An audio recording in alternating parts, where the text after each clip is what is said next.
Assalamualaikum warahmatullahi wabarakatuh. Bismillah, alhamdulillah, wassalatu wassalamu ala rasulillah. Surat Ali Imran ayat ke-10.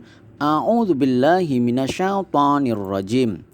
Innalladzina kafaru lan tughniya anhum amwaluhum wala auladuhum minallahi syai'an wa ulaika hum waqudun nari. Sesungguhnya orang-orang yang kafir, harta benda dan anak-anak mereka sedikit pun tidak dapat menolak siksa Allah dari mereka, dan mereka itu adalah bahan bakar api neraka. Dalam surat Ali Imran ayat ke-10 ini setidaknya kita menemui dua jumlah yang kebetulan keduanya merupakan jumlah ismiyah. Meskipun yang pertama jumlah ismiyah atau kalimat yang diawali dengan isim itu ada fenomena masuknya amil nasih, ya, amil yang merusak susunan dari jumlah ismiyah. Sedangkan yang kedua seperti biasa adalah jumlah ismiyah dengan komponen di mana ada mubtada dan khobar, meskipun di situ juga kita bertemu yang kedua ini dengan fenomena dhamir fasl. Baiklah, kita mulai dari yang pertama. Innalladzina kafaru, ya, yakni sesungguhnya orang-orang yang kafir, ya. Di sini merupakan jumlah ismiyah yang dimasuki oleh amil nasih, ya, dalam hal ini adalah inna. Jadi inna merupakan taukid, ya, dia menguatkan atau menegaskan sehingga diterjemahkan dengan sesungguhnya, ya, inna. Ketika ada inna tentu kita paham bahwa setelahnya ada fenomena berubahnya dari mubtada menjadi isimnya inna. Inna tentu kita ingat dia memiliki amalan, dia menasobkan isimnya dan merofakkan khobarnya. Nah, alladzina yang artinya yang atau orang-orang yang dalam hal ini dimaknai seperti itu tentu merupakan isim mausul. Dia adalah isim mausul yang mabni atas fathah di sana, fi mahalli nasbin, mahalnya adalah nasab, ya, sebagai isimnya inna. Jadi alladzina ini adalah isimnya inna, ya, mahalnya adalah nasab. Kenapa? Sekali lagi karena dia adalah isim yang mabni atau tetap, sehingga tidak sejatinya dia tidak terlihat tanda dari nasabnya, ya, karena fathah di sini mabni sebagai isim yang tetap itu sendiri. Dan kita juga ingat ketika ada alladzina yang merupakan isim mausul, tentu dia membutuhkan silah mausul. Dalam bahasa Indonesia kita mengatakan sebagai anak kalimat, karena alladzina tidak memiliki makna yang jelas sebelum ada anak kalimatnya. Yang seperti apa? Adalah kafaru, orang-orang yang kafir, ya. Tentu saja di sini kafaru merupakan fiil madhi. Dia kata kerja yang lampau dan ini sudah sering kita bahas. Kafaru sekali lagi merupakan fiil madhi. Dia kata kerja yang lampau, mabni atas dhammah di sana, tetapnya atas dhammah, ya, karena di situ ada wawu jamak sebagai fa'il atau pelakunya. Innalladzina kafaru, sesungguhnya orang-orang yang kafir. Nah, sekilas kita juga ingin mengingatkan kembali bahwa yang termasuk pada amil nawasih atau amil nasih ada tiga, ya. Pertama adalah kana wa akhwatuha, kana dan saudara-saudaranya, yang dimana dia beramal merofakkan mubtada atau isimnya dan menasobkan khobarnya. Berikutnya yang kedua ada inna wa akhwatuha, inna dan saudara-saudaranya inna, beramal dia menasobkan mubtada atau menasobkan isimnya dan merofakkan khobarnya. Sedangkan dhonna wa akhwatuha, dhonna dan saudara-saudaranya dhonna beramal menasobkan keduanya karena berposisi sebagai maf'ul. Mubtada yang merupakan isimnya dhonna menjadi maf'ul pertama dan khobarnya menjadi maf'ul kedua. Berikutnya adalah lan tughniya, tidak dapat menolak.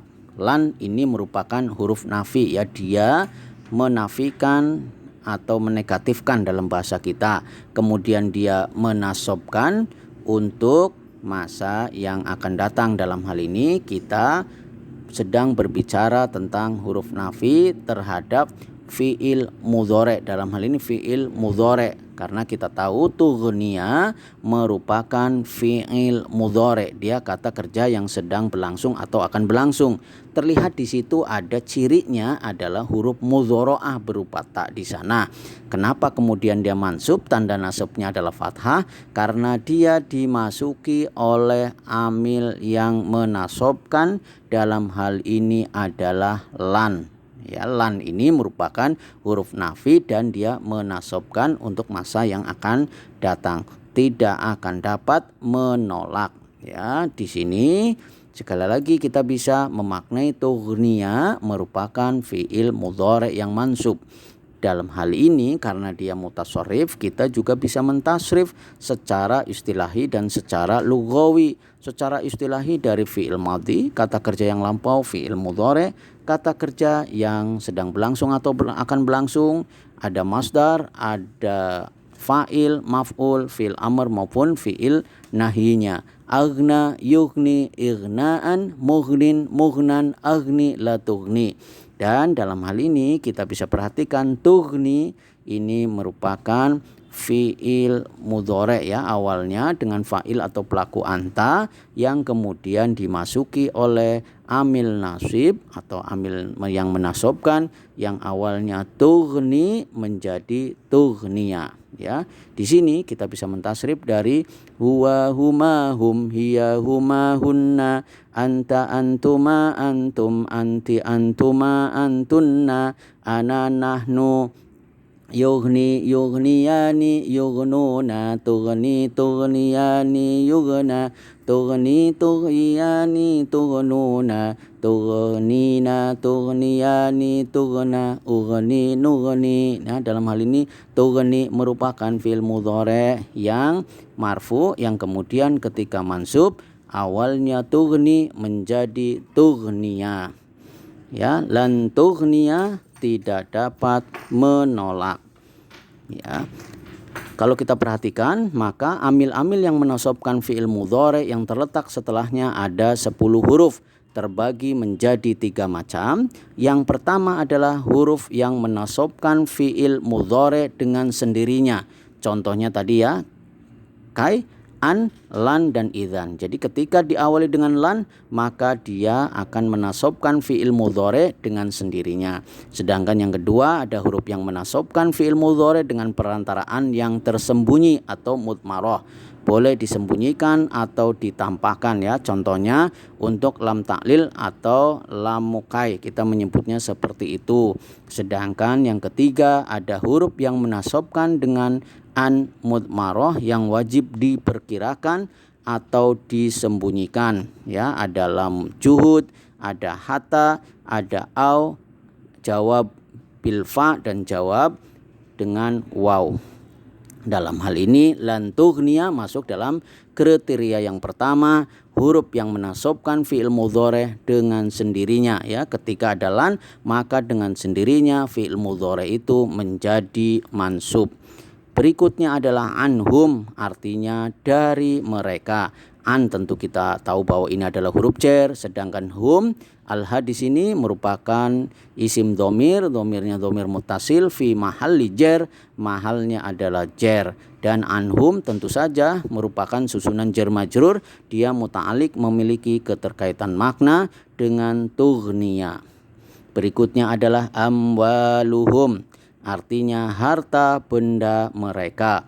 Amwalu, kenapa harokat akhirnya adalah dhammah? Karena dia sebagai fa'il atau pelakunya. Jadi harta benda mereka itu ya, amwaluhum ya, amwalu kenapa dhammah? Sekali lagi karena sebagai fa'il atau pelakunya, sedangkan alha sebagai mudhofun ilaihnya, harta benda mereka. Wala auladuhum, dan tidak pula anak-anak mereka. Wa di sini adalah wawu athof, la di sini ya boleh dikatakan sebagai la zaidah yang untuk menguatkan terhadap kenegatifan yang ada, sehingga dan tidak auladuhum, anak-anak mereka. Auladu ya tentu dia maktuf ya, dia adalah isim yang tabi, dia ngikut. Kenapa harokat akhirnya adalah dhammah? Karena auladu dia tabi, dia ngikut dengan amwalu ya, sehingga sama-sama marfu ya. Dan di sini ada alha dibaca hum karena ada mim yang menunjukkan jamak sebagai mudhofun ilaih, dan tidak anak-anak mereka. Minallah, dari siksa dari Allah, dalam hari ini dari siksa Allah. Ini merupakan min merupakan huruf jar, Allah yang merupakan isim yang majrur karena didahului oleh min. Tentu saja susunan jar majrur ini muta'alliq ya, dia memiliki keterkaitan makna dengan hal yang tidak dimunculkan di sini, halnya syai'an. Syai'an sedikit pun atau sesuatu pun, ini merupakan maf'ul bih atau objeknya, sehingga kenapa harokat akhirnya adalah fathah, sedikit pun. Dan yang terakhir adalah jumlah ismiyah, wa ulaika hum waqudun nari, dan mereka itu adalah bahan bakar api neraka. Ingat ya, ketika kita berbicara tentang jumlah ismiyah, maka kita sedang berbicara tentang mubtada dan khobar, sehingga ulaika ya, wa ulaika wawunya wawu athof, ulaika ini merupakan mubtada isim yang makrifat jatuh di awal kalimat ulaika ya, ini isim syarah, dan mereka itulah. Hum artinya mereka ya, ini diterjemahkan bisa sebagai dhamir munfasil fi mahalli raf'in, sebagai mubtada tsani. Tadi mubtada yang awal, ini mubtada yang kedua, atau ulama kita juga memasukkan sebagai dhamir fasl, dia sebagai dhamir fasl. Apa itu dhamir fasl?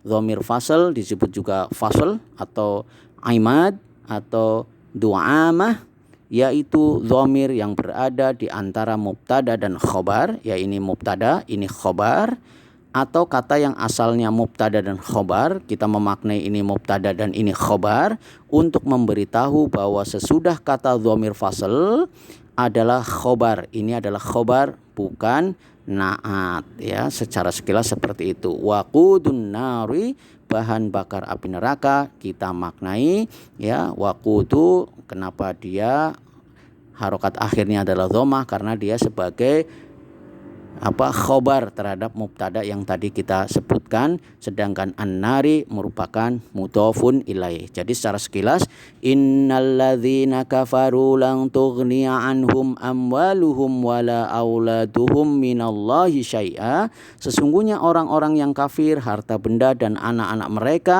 sedikit pun tidak dapat menolak siksa Allah dari mereka. Wa ulaika hum waqudun nari, dan mereka itu adalah bahan bakar api neraka. Nauzubillahi min dzalik. Semoga Allah memberikan rahmat kepada kita semuanya.